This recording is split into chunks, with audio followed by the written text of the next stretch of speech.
Good evening and welcome to Gwinnett County Public Library's Meet the Author series. I'm Denise Osier, and tonight's topic is sustainable gardening and landscaping. And our guests are Mario Cambardella in conversation with Susan Varmumoff. The author of tonight's book, Susan, is a member of the Catholic Archdiocese of Atlanta Sustainability Team. And when she was the director of the Office of Environmental Sciences at the University of Georgia, College of Agricultural and Environmental Sciences, she managed environmental research and the extension program for the college. She also worked for the Georgia Department of Natural Resources, Pollution Prevention Assistance Program. She chronicles the story of her environmental advocacy in her award-winning book, The Polluters, A Community Fights Back. And her newer book, again, is this one, Sustainable Gardening for the Southeast. Mario, our other guest, is a landscape architect and an urban planner, and he is the former urban agricultural director of the city of Atlanta. His newest endeavor is to become the founder and CEO of Surfscape, and he is the vice president at Bee Development Incorporated. His mission and his company's mission is to change the nursery business, to save homeowners and landscape professionals both time and money. And the plants that he sells are grown by the finest nurserymen in the South. They are handpicked and systemically curated. We welcome our guest this evening. Thank you. Thank you very much, Denise. Well, what a joy it is to be with everyone and to talk about sustainable gardening in the Southeast. And I have the distinct privilege and pleasure of talking to one of my mentors and one of the professors at the University of Georgia that I knew when I was in school, and a fellow eco-advocate, which is such a joy to talk about this topic that we both care so much about, and not only get into the details, but also talk about the broad spectrum, global, and how some of the issues that we're talking about are global, national, and in your backyard all at the same time. So, Susan, we are just, I think the Gwinnett County community is thrilled to welcome you to this video cast. So please open it up, talk to us about why sustainable gardening is really so important for the Southeast and why everyone is really interested in learning about what makes sustainable gardening in the Southeast so special. Thank you, Mario. But I'd like to take a few minutes to talk about Mario because he's inspired me. When I worked at the University of Georgia, I am retired now, and the mayor wanted to put a farm across from City Hall, and Mario was just a student in the College of Landscape Architecture, and he put in a design. There was a competition for design for the farm, and he and his team put in a design that won the award, and I was very, very proud. I was a judge too, so maybe that had a little to do with it, maybe. But anyway, excellent design. But then he went on to work for he was the first director of urban agriculture in the entire country in Atlanta. And very, very pleased to have worked with him on a farm on the Beltline. So that's how we got to know each other. And he's inspired me since. And now he has his own firm. And we're going to talk about that a little bit toward the end. But first, I thought I would talk to you maybe about, why in the world would I write a book on sustainable gardening for the Southeast? So first, I'm a biologist and I love to garden. I'm a master gardener. And I know how important it is to keep nature's balance. Mother Nature is our life support system. And I've seen over my lifetime how the environment has been degraded. We have air pollution, water pollution, clear-cutting forests, chemicals that we're using in gardening. They're going into the rivers and polluting the rivers. And we're seeing a reduction in pollinators, all insects. So, and the list goes on. So I felt gardeners could be an important change agent to enhance the earth because we do care about gardening. By way of background, I grew up in New Jersey at a time when home gardening was just taking off with my dad. I'm one of 5 children, and we would cut out the weeds in the lawn because he wanted a weed-free lawn. And then DDT came on the horizon, and it was available. And my father thought it was like magic, it took away the weeds. The only thing is, when I was 14 years old, I had a little sister that died. She was only 5 of acute leukemia. And many years later, I learned that households that used DDT had children 7 times greater incidence of acute leukemia in children. It was heartbreaking, incredibly difficult for the family. And then I learned later that, how toxic this was. Fast forward, my family moved to Minnesota. We bought a house near a landfill, if you can believe it. We found out it was filled with pesticides. So I thought, oh my goodness, we're not going to start this again. And so I got involved with the group of moms to shut it down. We did. But then I realized that this was really a tremendous problem. I went to get a master's degree in environmental pollution control, worked at the DNR in the Pollution Prevention Assistance Division. One of the first problems we had was a fish kill in the Chattahoochee River. And they suspected it was, again, pesticides going off the landscapes into the river because there were high pesticide levels. So we did a survey of gardeners and found out that gardeners wanted to do, we know that professional landscape applicators must be certified by the Extension Service to apply pesticides, but nobody was training homeowners. And we have the adage, if a little is good, more must be better. And at one point I was like that. So in the survey, overwhelmingly gardeners wanted to do what was right by the environment, but they wanted to know how and what to do. So I received a grant to develop best management practices for gardeners to reduce chemicals in gardening. It was so popular that on snowy nights in Gwinnett County, when they were giving the information, it was standing room only crowd. So I decided, let me expand that, the issues, environmental issues, into a full book of gardening to, sustainable gardening. So that's how I got started with that, realizing this critical need.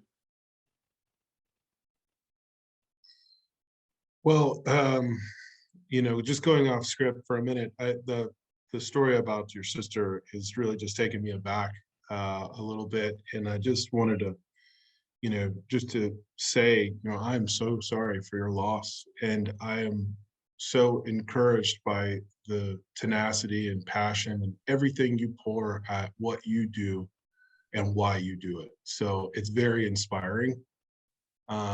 And know that her legacy is living on through you, through this work, and everybody in the attendance today is really going to feel that.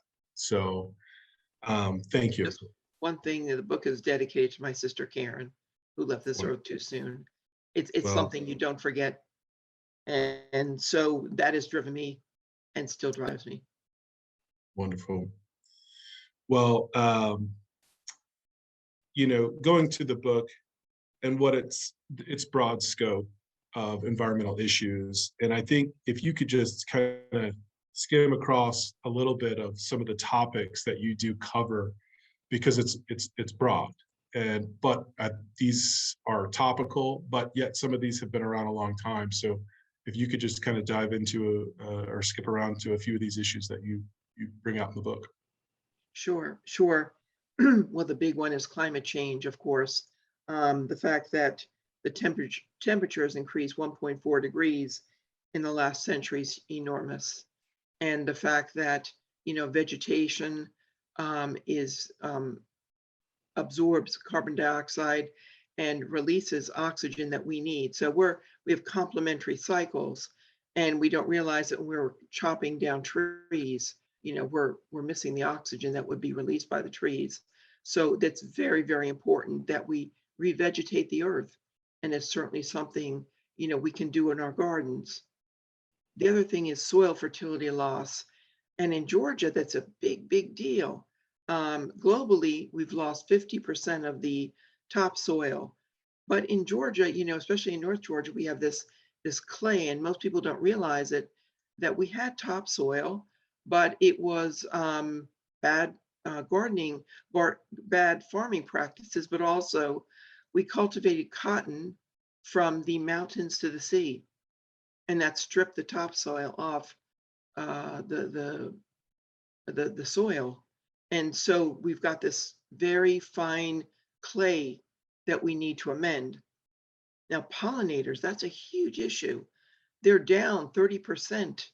When I was a little girl, we'd go, in the country for a ride, and, there was so many bugs squashed on the windshield that, my father would have to get out and clean it. We don't have that problem anymore.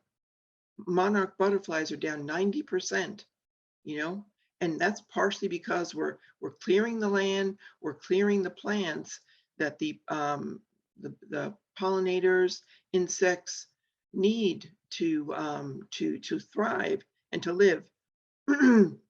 Another one is biodiversity loss, and that's basically the fact that we are planting many of all the same plants, and that's really bad because in nature, is biodiverse. In other words, there are many different kinds of plants that each have an important role in the ecosystem. And when we put in just one, we're limiting the ecosystem services, which is what we call it. The number of insects or birds. And nature is very good in that when certain insects appear, the birds will come and eat them. And there's a balance there that we have really ruined in many areas. Water pollution, runoff from urban landscapes. It's not just landscapes that have contamination from the chemicals, but also asphalt roads and parking lots that have oil and gasoline that's going in, air pollution from vehicle traffic, water shortages during droughts, and then destruction of wildlife habitat, which we see with development. Only 2 to 3% of wildlife habitat remains undisturbed. And then another big one, invasive non-native species. And I'm going to talk more in depth about these things, but we've got kudzu. Kudzu was brought from Japan to be used along the roads to hold the soil. The problem is it can grow a foot a day. And we talk about it as being the plant that ate the South, and you see it takes down forests. So these are just some of the issues that I'm dealing with in the book. I'm going to double click on a couple of these that you mentioned. Sure. And then just, some of the questions that I get all the time. I want to put you in the hot seat and see how you answer them and stuff. So let's talk about, go back to soil fertility, climate change, soil fertility. We had the cotton industry, they stripped all the good soil. We're left with what we got.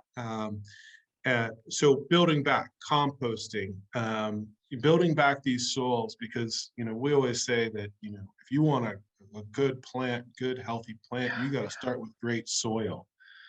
Some of the messaging around what are the options? I mean, this might be elementary for some, for some, it's going to be fresh. What are some of those resources that you go through in the book that talk about just identification of what soil you got? And then where maybe you need to go, and with that information of how do you get where you need to be, just in a broad sense. Could you share a little bit about that? Yeah, that's a good question. I worked for the Cooperative Extension Service, and they have a lab where you can take soil samples and bring it into the county extension office. They will send it to the lab, and they will let you know what is lacking in your soil and what you need to put back in. But I can tell you overall, compost cures most ills. I know an urban farmer, what's his name? Our guy over there in Rashid, Rashid Rashid. Nuri.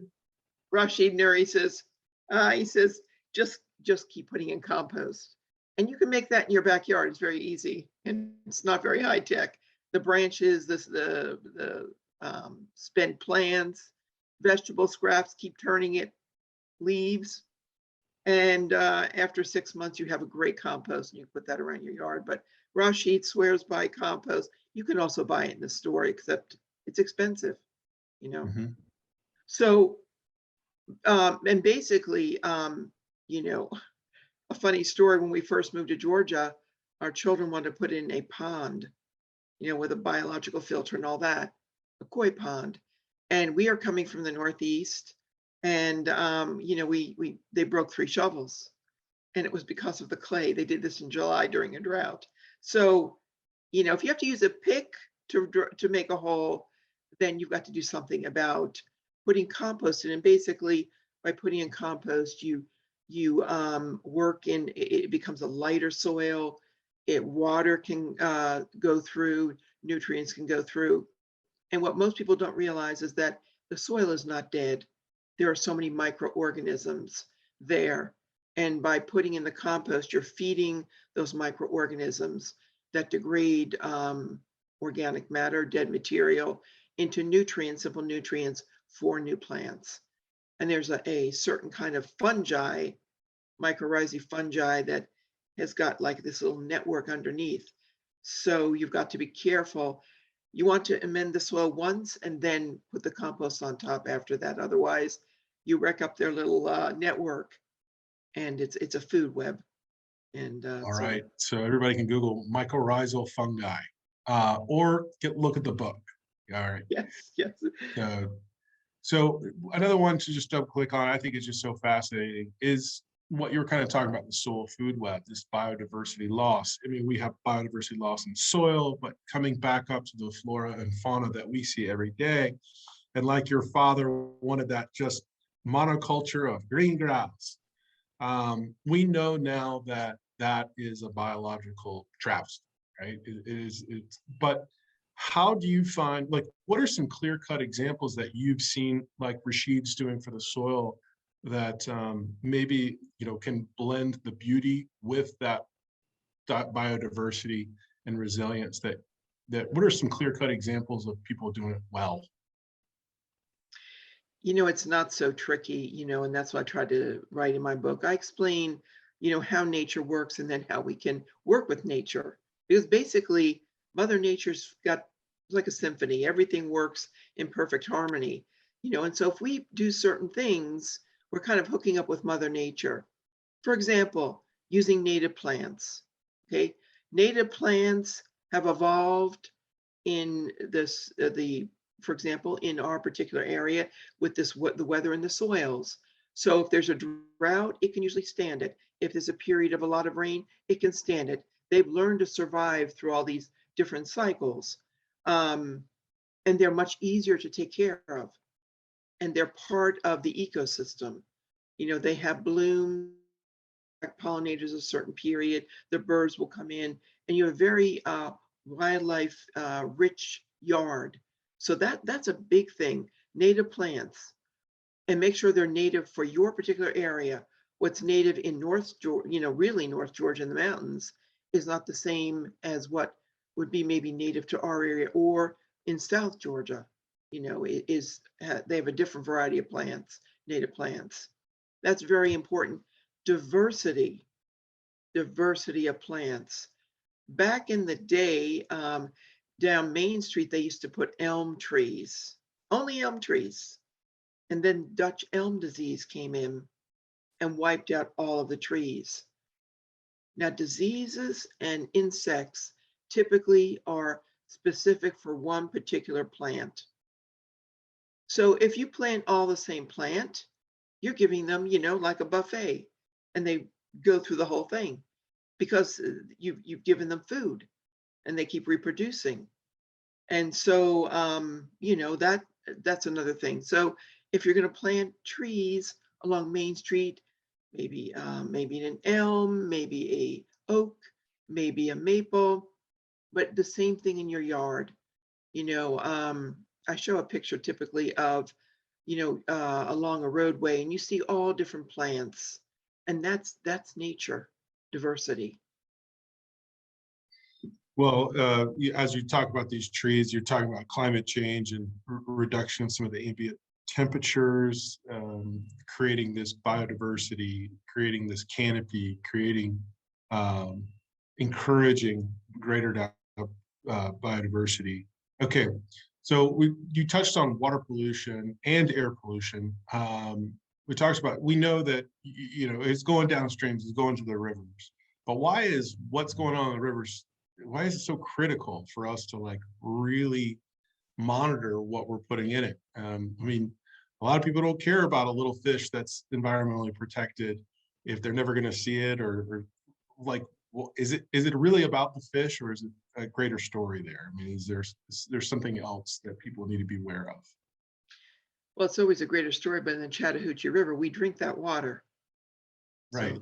that's a problem. Yeah. And most urban areas are formed around rivers because they're from early times. So there's a whole aquatic life in the rivers that we don't want to disturb. Again, that's one big thing I want to say in the book. I say in the book is we are interconnected with nature. And it's very important because again, if the pesticides go off your yard, um, they can kill or damage the wildlife in the stream. And it's not just us, but it's the people that live downstream, and it can accumulate with all the lawns, running off into the river. And it's the downstream people that really are usually badly hit with all of this, badly damaged. So very important to be careful. And again, I talk in the book, if you live near a water body, think about you need to have a buffer in your yard between your yard landscape and the river, like at least 25 feet. And it's interesting to see, we've done great studies at the University of Georgia to show how the vegetation absorbs the pollutants and breaks them down. In farms, they have 60 feet because they don't want anything running off into the rivers, and they're responsible if there's any contamination. So they're careful. So, but anyway, homeowners, again, I developed these materials for homeowners, and I was excited to see that people deeply care. And so the other point of the book is there are so many people that love gardening. Gardening is the number one hobby of Americans. And if people care about how they garden, we can be important change agents for climate change and, pollinator loss and all that. So that was my, big impetus too for writing the book. Well, homeowners that I work with, they know about invasive species, and kudzu is the first one that come to mind. Another one that's really ubiquitous throughout Atlanta is English ivy, climbing up on trees. Even maybe some plants that people didn't know are becoming more invasive, like Nandina, especially the older varieties, Yeah. starting to see that naturalization in our local ecology. Can you talk more about maybe sort of like the current trends on some of this invasive exotics, and then what can homeowners like look for or begin to, kind of make a little line in the sand so that they can be advocates for curbing some of these invasives? Yeah, that's important in your yard is to take out the invasive plants. It's very important because um, they tend to completely crowd out the ecosystem and take over like kudzu does. And then you're stuck with maybe very few plants left. So I'm trying to think of a few others. Mimosa is one, Mhm. but the very common one, and it is green during the winter. I'm trying to think of it. Anyway, I'll remember it. But it's Probably privet. privet. Privet. I don't know why that escaped me. At my church, Worse. we have a privet forest, and we had it professionally taken out. And what was extraordinary was there was nothing left. It had completely taken over. Right. And so we thought, well, let's see what happens. What happened was incredible. We left the land like that, and all the native plants began to come up. The seeds were still there. So privet is just really, really terrible. The other thing I thought maybe I'd talk about was lawns, because that's a big, big thing in the South. So I talked to the lawn expert at the University of Georgia. We are the experts at the University of Georgia for lawns and golf course turf grass and all that. And I said to him, what size do you recommend for lawn in a home landscape? And he said, not more than 40%. Okay. He said, because, okay, lawns are better than concrete or asphalt because, again, they're plant. They absorb carbon dioxide. But they require a lot of maintenance, a lot of water. And typically people want, like my father, weed-free lawns. So they're going to be putting on chemicals. There's a danger of those running off into waterways. So 40% or less. And again, it's a small plant. If you take some of your lawn and put in trees, you're going to be doing a much better job of mitigating climate change. Yeah. For certain, a lot of homeowners have gone to what are the alternatives, and we are starting to see more native grasses as farmers become more sort of understanding of the market. Well, that there's certain native grasses like Carex and other things that people are starting to explore how they can use more native grasses to give a lawn look, at least. So I think that you have a few ecologically bent designers trying to explore in unique ways. But it's still the dichotomy between order and chaos. It's still trying to tame a little bit of nature to provide that cured lawn look. Well, the other thing that's important about lawns is they are a safe place for children to play. I can tell a story of when I have 3 sons and we lived in Minnesota. We had a drought. They did not keep up the ball fields, the soccer fields. And so they had no grass on, and the boys were breaking their arms and legs. So grass has a purpose, but I think we've got to keep it sized well for the environment.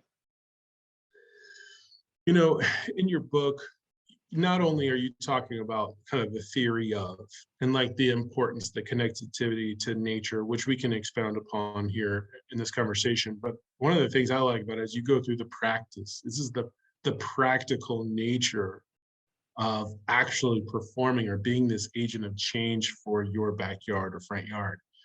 Can you talk more about maybe your process for sort of, arriving to the how-tos? Because it's not just why, it's here's the tools to go do it yourself. That's a good question. I'm not, advocating an extreme makeover of your yard, but I would say you'll see that certain plants, for example, attract pests and diseases, and there's ways to manage that. If you can't, and there's a problem with this plant, it goes in my compost pile. It doesn't need to be in my yard. And little by little, I put in native plants. I am not an extreme person in that we don't want any camellias or maybe non-native azaleas. They are pretty, but let's not make them the major component of the yard. Because really, if we have mostly native plants, the ecosystem services will carry on. And little by little, I've also realize that I don't have many insects or diseases in my yard. When you have a variety of plants, they attract a variety of insects. And you've also got birds that are feeding on these insects. So you don't have, they're not getting carried away. And again, not a monoculture, many different plants. And it's much less work in the end. I've been in my yard for 30 years, I've my yard for 30 years, and I've been working on it. And I find it's beautiful and it's really not high maintenance. Okay, Susan, we got a question from one of our participants, Nikki, who is really asking, how does one safely remove invasive species? And I'm going to drill down a little bit. Let's say I got English ivy or privet. Have you found any tactical ways that you think are going to be helpful to our participants? And I'll share some too that I've seen do pretty well. But what have you kind of practiced? I pull it out by hand. Yeah. Privet, what we use is, and this is if it's really, you can't pull it out. We cut it almost to the ground, drill holes in and put in Roundup twice. Wait a half hour and put it in again. Again, you're only putting it in the plant and the roots, and that pretty much does it. So what are you doing? Well, Atlantic Community Tool Bank has basically a device that allows you to put the base of the plant in basically like a lever and then basically pull it. Yeah. So it's like a root puller, pulls it by the roots, which I think is very effective. And then that material, one of the things that I think people should note is like, don't put that in the chipper and then spread it all over your lawn because it's got seeds in it, y'all. So those need to be disposed of. You can let it dry out and put that into a little fire pit. But yeah, ivy, I would just tell everybody to watch out for those hernias because when you're pulling that stuff up, it can, kind of, I already have one, I have a mesh tummy. So, you got to be careful there. But getting it off the trees, you just cut it at the bottom, right? Cut it at the bottom, it'll die off in I usually wait about 6 months, it turns brown and then it pulls right off. Yeah. So those are two quick wins. Not too quick, but yeah, a little hard work. But it's all about getting fit too. This is an exercise and a lot of fun like that. So that's what I tell people. I skip the gym. Okay. Yeah. I'm there with my wheelbarrow. I'm digging holes. I can be out there for hours. I find it fabulous because I'm on a corner in my subdivision.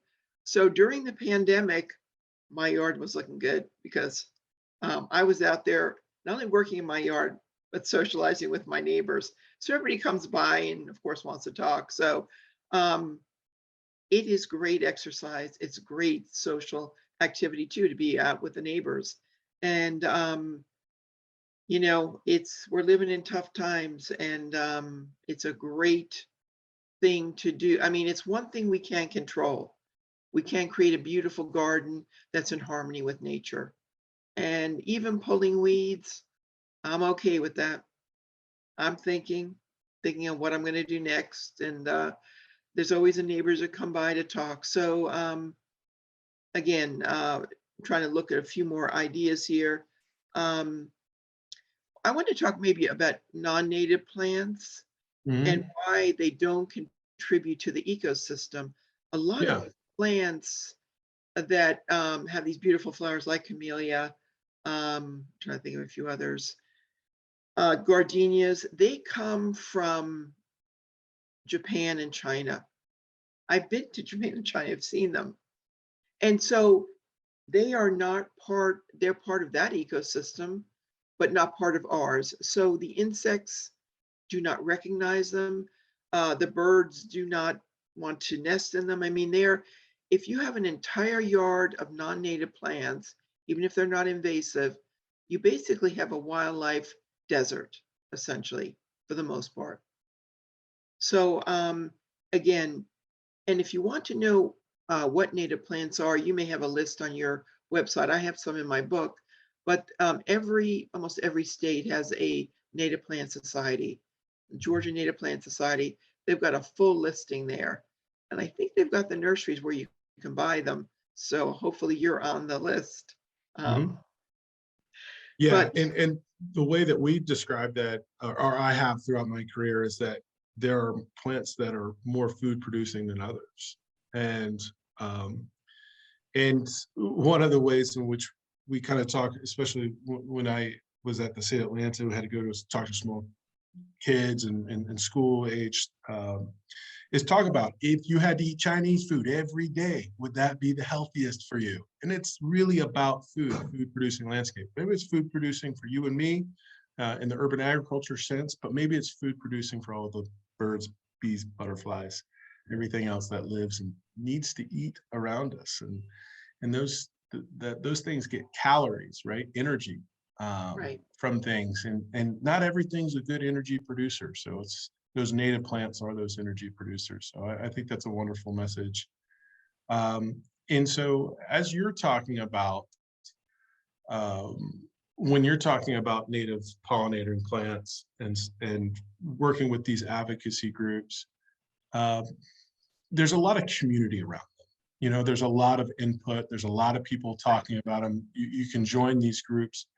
How have you found, for someone that wants to join these groups, where have you found the best way to kind of guide people to do something or to be a part of a community talking about these issues and types of plants? That's a good question. The Georgia Master Gardener program is outstanding. I've been a member for 20 years. And actually the original materials I wrote for, best management practices to reduce chemicals in gardening, they used. So they advocate for the most part sustainable gardening practices. So I would start with them. The Georgia Native Plant Society is fabulous. I would certainly recommend them. Trees Atlanta, great organization, great organization. What about Well, you, we have a Mario? question. We have Go a ahead. question from someone that's wanting to remain anonymous. But you do talk about your importance of mulch. Um, Can we talk about how pine straw could be used, especially in vegetable gardening, and really what pine straw does to the level of pH or the acidity within a soil, and how that could be, I think, hurt particular types of plants, but then also help others? Right. Mulch. I'm a big proponent of mulching. It's for me. It's very important every year that you put on compost. You put a layer of compost on around your plants, and then you put on mulch. Now, mulch can be wood chips. It can be pine straw. Um, Wood chips you can get free from the local um, the people that cut down the trees, the power companies. But pine straw is going to be slightly acidic. It can cause acidity in the soil. Now, certain plants like that, azaleas, blueberries, rhododendron, others may not. But what I do, because I think it's attractive, I like the longleaf pine, I put on mulch that I get for free from the power companies, and then I put on pine straw. So it's kind of a nice cover. And so Yeah. and I hope I'm answering the question. Well, I mean, I think that it's not a binary thing, it's the idea that you can use both intermittently and on top of each other and layers. That's great. We talk about like the soil lasagna that you got to create all these different layers.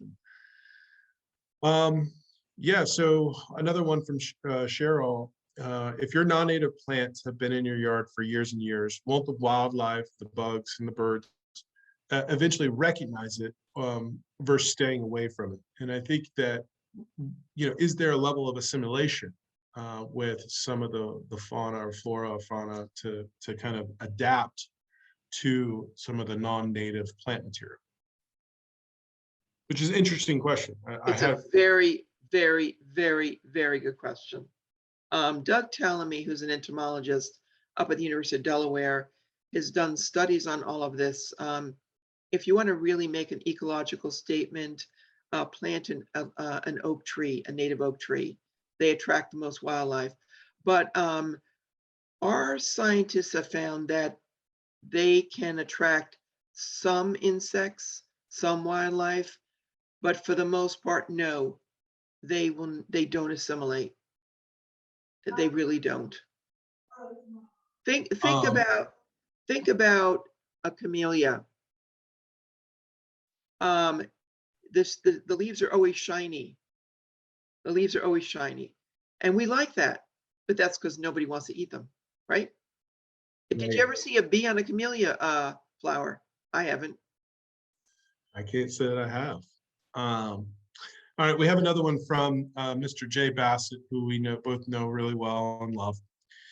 Can urban farms, sustainable gardens, and healthy soils improve local air quality in sequestering and reducing carbon inventories? And then the same goes for solution for hunger and food insecurity. So let me go back. You want to take it? Well, I think we should tag team this one. So I'm going to break it down into urban farms, sustainable gardens, healthy soils, improve air quality, and sequester and reduce carbon inventories. Of course, I mean, I think that any green space can be a little sink for carbon. How Yes. much? I think it just depends on what you want to do. But I think the main thing for a lot of the urban farms, sustainable gardens, and stuff like that is really just it's about food and not about food, because it's about all these other things that we're talking about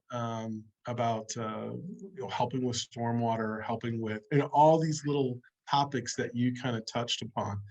And it just goes back to this really desire for living things to have places to eat, is to seek shelter and restore. And so we all need these things, whether on the top of a roof, or in a vacant property that's been neglected or derelict for a while. So I think it's everywhere, and I think that we all need places to play and to rest, recover, eat, shelter, all these things, and anywhere you can do it is a good thing. So, Susan, It's anything to all add there? urban farms also, and urban spaces, green spaces calm the neighborhood, cleans the air. After 9/11, the New York Botanical Gardens had the highest attendance ever. They know that urban farms in derelict areas, and I can say about in New York City, because I'm from New York, they have completely calmed down the neighborhood. People have a place to be. In Harlem, New York, which is African American, I went there to see some of the farms. The people are out there working, reduces crime. You've got eyes and ears on the street. Certainly sequestering carbon. We have to keep putting green back on our earth to take in the carbon dioxide and release the oxygen that we need. But in cities, it's vital. I teach a class for Georgia Tech on urban sustainable landscaping, and I say these landscapers, future landscapers, designers need to consider parks, and many of them, small ones, big ones, so people can rest. We need that. We need nature. We understand we're part of nature.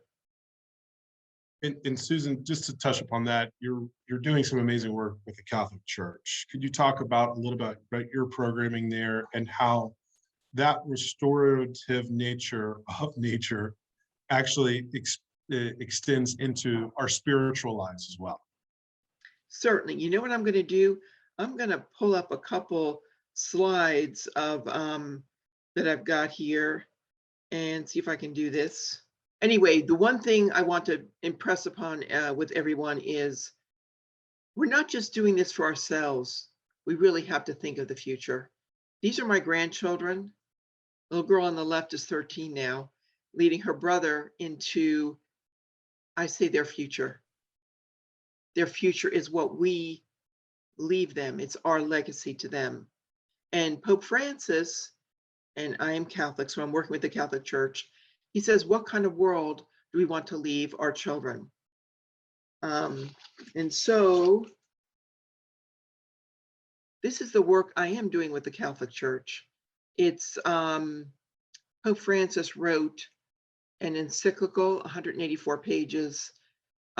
He was trained as a chemist, and he's super concerned about the degradation of the earth and Earth's resources.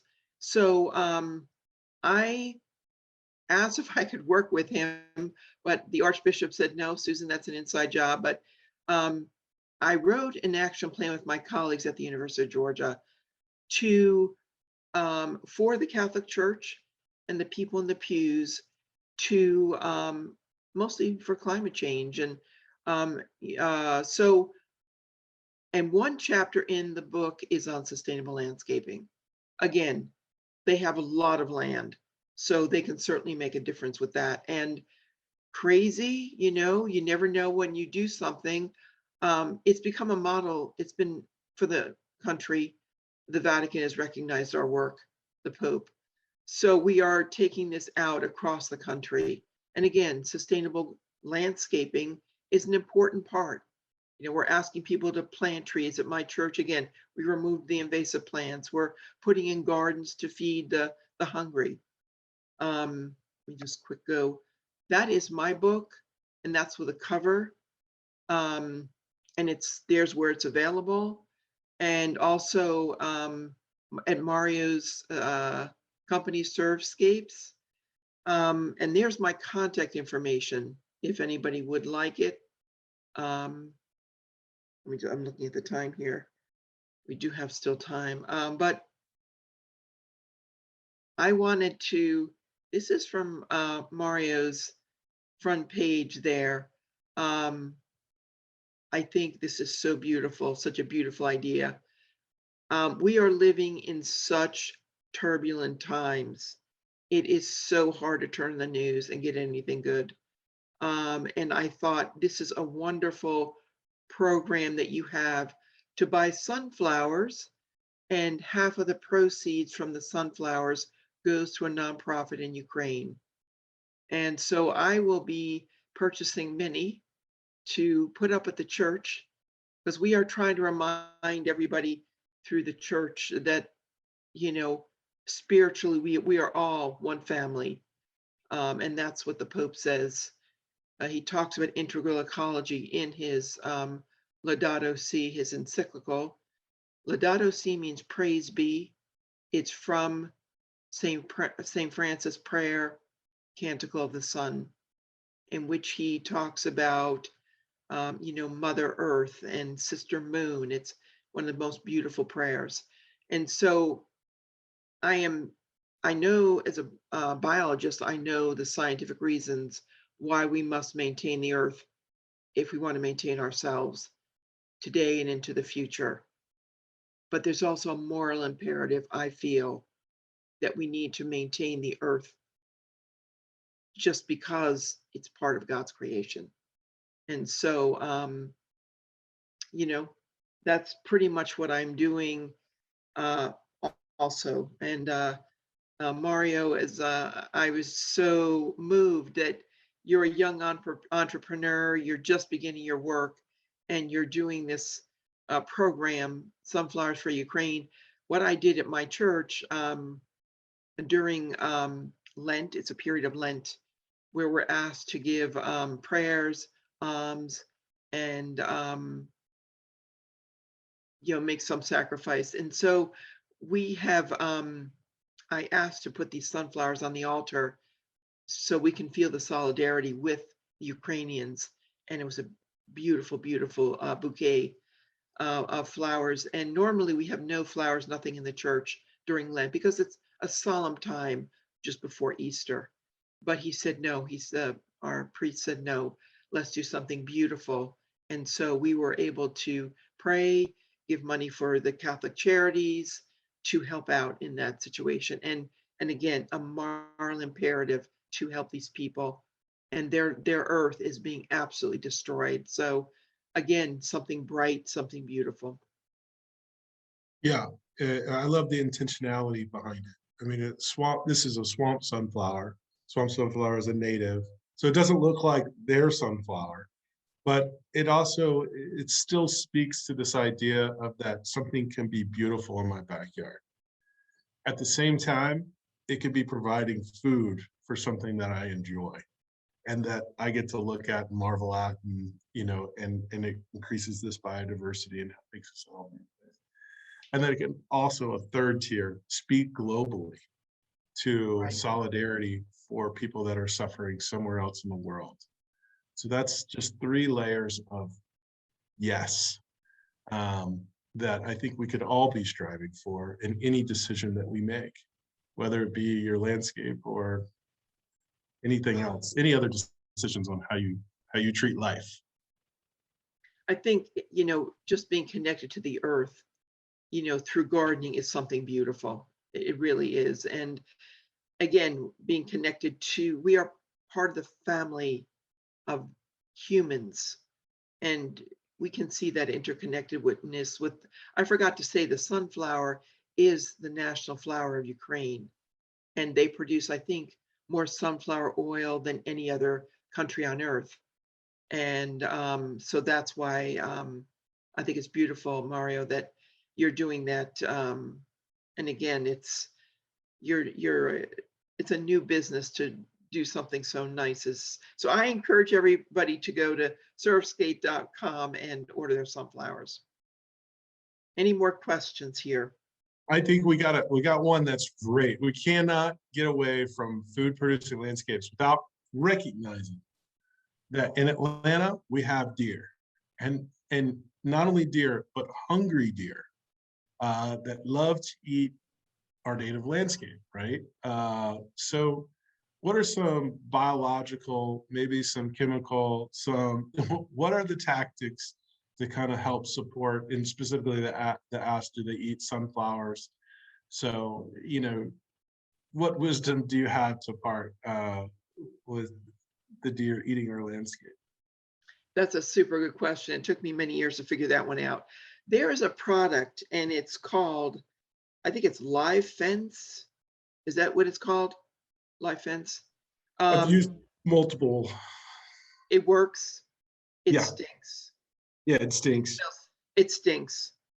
The deer get close to it and they go, whoa, I'm out of here. It has a shelf life. Okay, In your landscape, it has a shelf life. So, correct. there's instructions. It works well. You know what Alan Armitage says, and he's a guru. He just has a spray bottle underneath his shrubs. And he goes out there every few days, especially after rain, sprays those vulnerable deer plants that the deer love, like hosta, pansies, many flowers. And I'm doing that, and you know what? It works. So I've got the deer sort of under control. The one thing I found, they like oak leaf hydrangea, which are a native plant, native shrub. But you know what's interesting? Again, getting back to native versus non-native, I have both oak leaf hydrangea and the French hydrangea in my yard. And during a drought, the oak leaf hydrangea are like, they've got their leaves up, they're fine. The other ones are wilting. And I think this is and again, when I make presentations at garden clubs, I show them that, and it's a classic example of how, again, our native plants and trees can sustain droughts and floods and everything else much better than non-native plants and trees, flowers. For sure. Well, do we have any other questions? I think we have time for 1 or 2 more. Um, while people are gearing up for their question, I wanted to ask, what's this work, this passion that you've had? What is the next book? I see somebody else has been asking this as well. Like, what's your next project? I'm going to take the work with the Catholic Church as far as I can, because the enormous potential there is it's huge. There are 65. We've got the numbers, folks. There are 1.3 billion Catholics on earth. We've got a Pope who cares, who understands. 65 million Catholics in the United States. If Catholic churches, and the book that I wrote, the action plan for the Pope's encyclical, it can be used by any church. In fact, I was at a panel with an imam and a Baptist minister and a United Methodist. They all heard of this, the work from the Pope, and even our action plan. It can be used by anybody. The other thing I would like to do is, my book is nearly sold out. So I would like to do one specifically for climate change. And Jay's reminding me, in Georgia, there are 1.2 million Catholics. That's a lot of Catholics. And Jay Bassett, by the way, is on the team, sustainability team. And also we have the first sustainability team in the country, in the Archdiocese of Atlanta. We've got incredibly talented people, skilled people. And so we're really going at it. And we've got about 40 churches involved with energy audits, water audits, reducing waste, looking at sustainable landscaping and all these other, again, actions that are in the book. And we're looking toward the future with young people, trying to encourage young people. Amazing. I worked on the sustainability team at the University of Georgia and got a lot of ideas. And so we see the young people, we gave them grants, for example, for sustainability projects, and they came up with some extraordinary things. Again, I would like to do that with the Catholic schools, to see what these young people come up with. Okay, real quick, just sort of recap for everybody. Where can we get the book? Where can we get the book? And then where can we learn more about your work with the Archdiocese? Okay. The book you can get, I of course have copies. It's on Amazon, University Press of Florida. Mario, you've got it through your organization. You can just Google it and you'll see where you can get it. As far as the work with the Archdiocese of Atlanta, Google Atlanta, Laudato Si action plan. And and you'll see all that we are doing. And just contact me. Just contact me. Awesome. And what's the best way for people to contact you, Susan? Email. Awesome. S for Susan, Varlamov, my last name, at Comcast.net. I'm going to put that in the chat for everybody. Wonderful. Well, I know that that this was enlightening, very informational, very inspirational. I mean, to learn where some of this began with Karen and how her legacy continues with the book and your work is very inspiring. So thank you for sharing your story and your research and your quest for building these beautiful and resilient landscapes for homeowners. And I think it's just so needed. And I know that so many people have gained so much from today's presentation. Mario, thank you for all the work you are doing. I know the future's in good hands with young people like you. I see you, I have sons and two of them are just crazy about landscaping and beautifying their yards in a wonderful way, and they're Mario's age. So it's inspirational, and I hope we can inspire young people to take this forward. The book is Sustainable Gardening and for the Southeast. And the quotes before each and every chapter are really just lovely. And the book is really a useful tool.